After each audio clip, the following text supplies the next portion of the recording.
In the aftermath of the pandemic boating boom, tens of thousands of like-new outboards flooded marinas, many fresh off recall lists, some selling at half their original price. Industry insiders say not all refurbished returns go through the same checks, and no law defines what reconditioned really means. If you thought buying an almost new engine was simple, the truth behind these polished refunds and their hidden risks may surprise you. But how did this tidal wave of returns reshape everything boaters thought they knew? Orders for new outboard engines soared between 2020 and 2022 as families and first-time boaters rushed to claim a piece of open water during lockdowns. Dealers logged record sales, with some reporting triple their usual volume. Manufacturers responded by ramping up production, pushing more than 2 million maintenance-free outboards into circulation within just a few seasons. The sudden demand pushed supply chains to their limit, leaving wait lists stretching for months and buyers eager to accept whatever models became available. But as the surge continued, cracks began to appear beneath the glossy surface. Early defect reports started trickling in from marinas and service centers.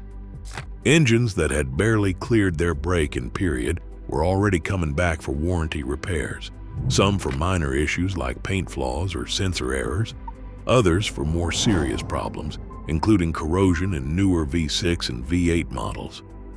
Technicians noted an uptick in engines returning with low hours logged on their electronic control units, hinting at problems that went beyond simple wear and tear. The volume of returns grew alongside sales. By mid-2025, more than 2 million outboards had been recalled or liquidated, flooding wholesale channels and auction floors. Industry analysts pointed to a feedback loop where high sales produced higher absolute numbers of defects, and those defects produced a wave of returns unprecedented in the marine sector. Dealers, now holding excess inventory and mounting warranty claims, began searching for ways to clear their shelves. For buyers, the promise of a like-new engine at a discount suddenly came with new questions about what had really happened to all those engines that were supposed to be the future of boating. Engines that once fetched top dollar now move through a hidden network of liquidators, auction houses, and global resellers. As the market buckled under the weight of oversupply, warehouses filled with unsold or returned outboards, some still in unopened crates, became ground zero for a new kind of inventory crisis. Dealers, pressured by lenders and mounting floor plan debt, faced hard deadlines. After just 90 days, finance contracts demanded a chunk of the principal back on every unsold unit, forcing a wave of markdowns that erased years of profit in a matter of weeks. Numbers tell the story. Engines that cost $15,000 to $22,000 at retail sold at auction for as little as $2,000. Bulk lots of 60 or more units moved at half price or less, often with minimal documentation or service history attached. Liquidation sales attracted buyers from around the world, eager to snap up discounted stock for export or resale. In some cases, engines intended for domestic showrooms were shipped overseas, repackaged, and relabeled, sometimes as like new, with little more than a cosmetic touch-up. Bankruptcies and forced liquidations accelerated the flow. Dealers unable to keep up with curtailment payments watched as lenders repossessed inventory and dumped it into wholesale channels. Auction platforms, both online and physical, became clearinghouses for engines with uncertain pasts. For every lot that crossed the block, another layer of transparency peeled away. Engines with low hours, minor cosmetic flaws, or unresolved warranty claims all ended up in the same pipeline, bundled and sold to the highest bidder. The pressure to move product at any cost reshaped the economics of the industry. Engines that might have been scrapped or held for parts in previous cycles were now candidates for quick refurbishment and re-entry into the market. The flood of surplus did not just lower prices, it blurred the lines between new, used, and like new, setting the stage for a new debate over what buyers are really getting when they chase a bargain in the post-boom outboard market. Walk into any dealership or browse online listings, and a handful of terms appear again and again. Refurbished, reconditioned, remanufactured, like new. Each one suggests something about the engine's past, but none are defined by law or enforced by a single standard. In the outboard world, these words often mean whatever the seller wants them to mean, sometimes backed by careful work, sometimes just by a fresh coat of paint. Refurbished usually describes an engine that has been inspected and cleaned, with worn or broken parts replaced as needed.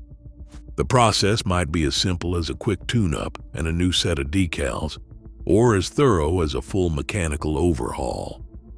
Reconditioned sounds more technical, and some dealers use it to signal a more detailed inspection, compression tests, electrical checks, maybe a new water pump or injectors. Yet these distinctions are rarely spelled out on paper. Remanufactured is the only term with a widely accepted meaning. Factory remanufacturing involves a complete teardown, replacement of all wearable parts, and testing to original specifications. These engines often come with a new warranty and a record of every step performed. Like new, however, is pure marketing. It promises the look and feel of a new engine, but does not guarantee anything about what has happened beneath the cowl. The engine might be a recent return with low hours, or it could be a high-use unit polished up to pass a quick inspection. Without standard definitions, buyers are left to read between the lines, relying on documentation, dealer reputation, and their own questions to figure out what is really for sale. Every returned outboard begins its second life with a trigger, a warranty claim, a transport mishap, a cosmetic blemish, or sometimes just a change of heart from the buyer. Once flagged for return, each engine enters a pipeline designed to move it from backroom storage to a new listing, often in a matter of days. The journey unfolds in 5 distinct stages, each shaping what the engine will become and how it will be labeled when it resurfaces on the market. The first stop is intake and triage. Here, technicians record the reason for return and conduct a quick visual check. Some engines show clear signs of trouble, oil leaks, broken mounts, or damage from shipping. Others arrive looking almost untouched, with only a minor flaw or a failed sensor. At this point, the clock is ticking. Dealers and liquidators must decide whether to scrap, repair, or push the engine into the refurbishing queue. Next comes initial inspection, compression tests, electronic control unit scans, and corrosion checks reveal the true condition beneath the cowl. Engines with healthy numbers move forward, while those with deeper issues may be sidelined for parts or discounted sales. This stage is a crossroads. A thorough inspection can catch hidden faults, but shortcuts driven by time or cost sometimes mean only the basics are checked. Servicing follows, where engines are cleaned, repaired, and sometimes repainted. The line between cosmetic and mechanical work blurs here. A fresh coat of paint and new decals can transform a weathered unit into something that looks showroom ready, even if the core work was minimal. Documentation and labeling come next. Service records are updated, but details may be sparse. The engine is tagged as refurbished, reconditioned, or simply like new, a decision that can depend as much on appearance as on actual repairs performed. Finally, repackaging and distribution send the outboard back into circulation, destined for a dealer, auction, or overseas buyer. Each step in the pipeline offers a chance for transparency or for shortcuts that leave buyers guessing what really happened to the engine before it landed on their dock. In the world of outboard refurbishment, the first rung on the ladder is often the cosmetic shop. Here, the focus is speed and appearance, not deep mechanical renewal. Engines arrive from auction or dealer returns, some with little more than a scuffed cowl or faded decals. The workflow is brisk, a quick compression check, sometimes just on one cylinder, followed by a visual scan for obvious damage. If nothing jumps out, the engine is stripped of its outer covers, washed down with degreaser, and sanded smooth. New paint covers old scratches, while fresh decals and polished trim give the illusion of factory freshness. Labor is kept to a minimum. 4 to 12 hours per engine is typical, with most of that spent on cleaning, taping, and painting. Parts replacement is limited to what is visible: spark plugs, anodes, maybe a new prop or trim piece if the old one looks worn. Rarely do these shops dive deeper. Lower units are almost never pulled apart unless there is a clear leak. Internal corrosion, worn seals, or hidden cracks can easily slip by, masked by a flawless exterior. Technicians in these shops face a constant push to turn engines around quickly. One former employee said, "We would get a truckload of returns and have to make them look new by the end of the week. If it ran and did not make noise, it was good to go." The result is a process where appearance often trumps substance. Engines are often tested only briefly in a water barrel, just enough to check idle and throttle response. Full load tests, electronic scans, or thorough mechanical inspections are skipped to save time and cost. The risk for buyers is clear. A gleaming outboard with fresh paint can hide a history of saltwater use, low compression, or neglected maintenance. For every engine that truly needs only a cosmetic fix, there are others where surface work conceals deeper issues. In these lower-tier refurb shops, the line between like new and merely looks new is thin, leaving buyers to guess what is really under the paint. Full rebuilds occupy a different world from quick cosmetic touch-ups. Here, the process begins with complete disassembly. Every bolt, gear, and gasket is pulled apart and cataloged. Third-party remanufacturers and factory programs treat each engine as a complex puzzle, requiring careful measurement and documentation at every stage. The block is stripped bare, then checked for cracks, warping, or corrosion. Cylinder bores are measured, crankshafts are inspected for scoring, and cooling jackets are pressure tested for hidden leaks. Machine work is standard. Cylinder walls may be honed or rebored, crankshafts polished, and heads resurfaced to meet factory tolerances. All wearable internals, pistons, rings, bearings, seals, are replaced, along with high-wear components like water pumps and injectors. Lower units are dismantled, cleaned, and rebuilt with new seals and impellers. Even the fuel and ignition systems are tested, cleaned, and replaced as needed. Each step is logged, often with before and after compression readings and parts lists, creating a traceable record that follows the engine through the shop. Reassembly follows strict guidelines.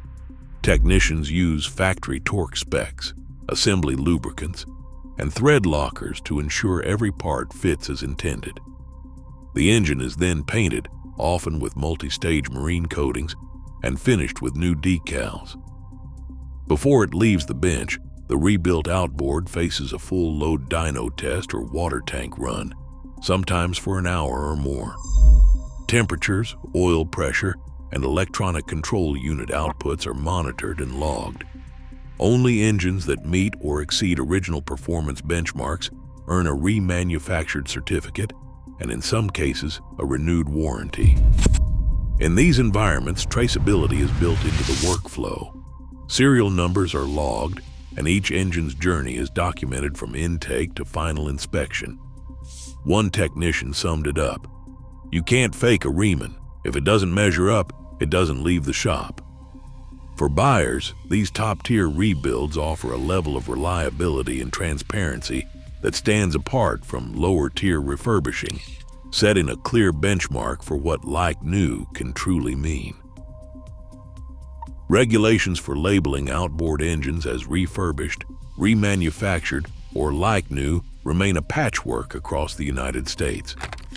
Federal law does require that rebuilt goods be identified as such, but there is no binding definition for these terms in the marine sector. In practice, what counts as like new in one state or dealership might mean something very different just a few miles away.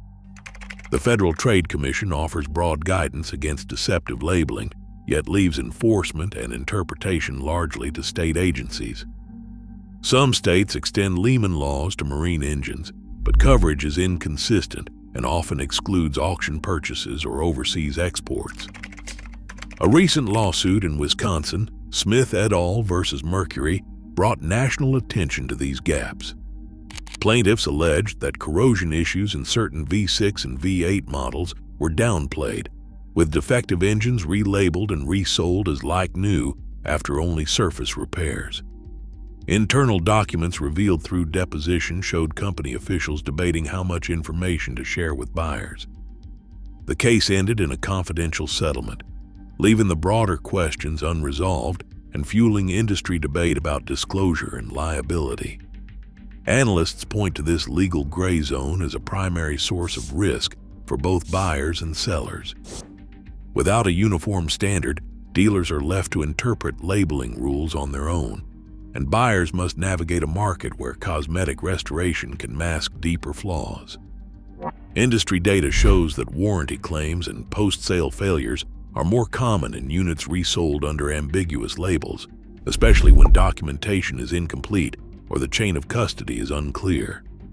In this environment, the line between honest refurbishment and misrepresentation is thin, and the consequences, financial and legal, can be severe for those on either side of a failed outboard sale. Every outboard purchase comes with a decision: trust the surface or dig deeper. The difference between a summer spent on the water and a season lost to repairs often comes down to what happens before the deal is signed. Experienced buyers now follow a checklist that cuts through the shine. First, they ask for the full service and repair record, not just a dealer invoice, but a history that matches the engine ECU hours, the real odometer of any outboard. A compression test, with numbers for every cylinder, can reveal hidden wear that even a flawless paint job cannot disguise. Corrosion checks matter, especially on engines that spent time in salt water. Inspecting the lower unit for seal leaks, bearing play, or metal shavings in the oil can catch problems that would otherwise surface weeks after launch. Savvy buyers look for signs of recent repainting or replaced decals and ask the seller to explain exactly what was done during refurbishment, what was replaced, what was inspected, and what was left alone. Warranties are never assumed. Buyers clarify whether coverage is renewed, prorated, or void after resale, and whether the warranty is backed by the manufacturer or just the shop. For major purchases, some boaters bring in a neutral technician for a pre-purchase survey, paying a few $100s to avoid thousands in unexpected repairs. The rise of digital service logs and ECU downloads is making it harder for hidden histories to slip through the cracks.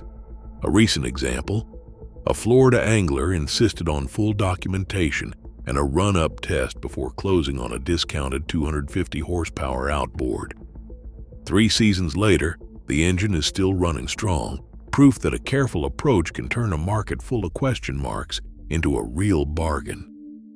As the industry moves toward better digital records and clearer standards, buyers who do their homework are finding that like new can be more than just a label. It can be a lasting investment. Right now, no federal law defines what like new truly means for outboard engines.